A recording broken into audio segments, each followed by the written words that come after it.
Bonjour, je m'appelle Sophie, je suis éducatrice chez Famille en Action. J'espère que vous allez bien.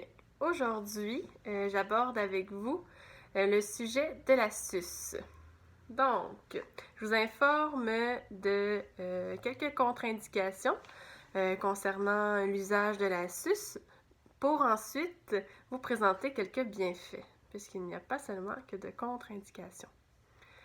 Donc, tout d'abord, la suce, c'est un objet très précieux pour un enfant qui en utilise une régulièrement. Donc, elle répond à un besoin de sécurité et de réconfort chez l'enfant. Donc, voilà pourquoi la suce est si précieuse chez le tout petit. Voici par contre quelques contre-indications par rapport à la suce. Puis les contre-indications vont être lorsqu'elle est utilisée de la mauvaise façon, la suce. Donc, ce qui veut dire en d'autres mots que la suce est utilisée de façon prolongée dans le temps et qu'elle est utilisée avec une fréquence élevée, donc très souvent. Donc à ce moment-là, il y a des contre-indications qui viennent avec l'utilisation de la suce.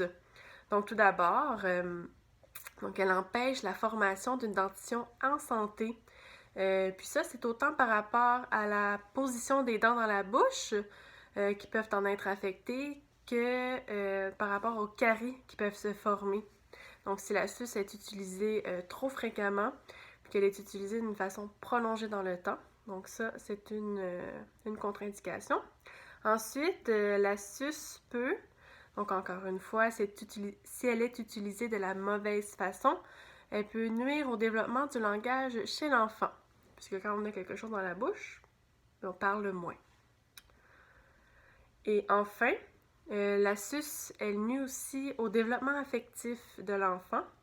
Donc, puis ça, c'est seulement si la suce est présentée comme seule source de réconfort et de sécurité. Donc, ce sont quelques contre-indications. Si, évidemment, l'usage de la suce les plus, disons, est utilisé de façon trop fréquente et de façon prolongée. Par contre, il n'y a pas que de contre-indications, il y a des bienfaits. C'est-à-dire, lorsque la suce est utilisée avec une parentalité très présente, bienveillante, lorsque vous faites en fait juste de votre mieux, hein, que vous répondez aux besoins de votre enfant. Donc, il y a des bienfaits, les voici.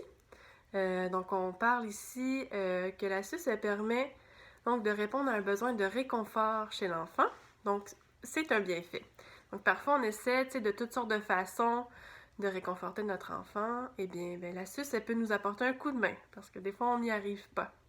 On se sent un peu démuni. Ça ne veut pas dire non plus que la suce va répondre aux besoins, mais ça peut aider.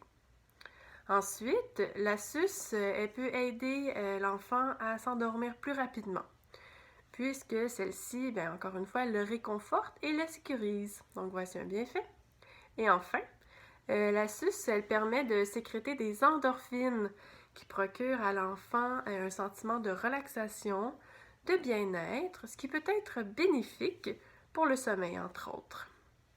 Donc, je vous joins en commentaire 2 liens où je me suis inspirée pour produire ma capsule d'aujourd'hui, en plus d'un podcast qui est gratuit, donc qui est accessible gratuitement sur le sevrage de la suce, puisque je suis certaine que ce sujet pourra vous intéresser si vous avez un enfant qui utilise la suce à la maison.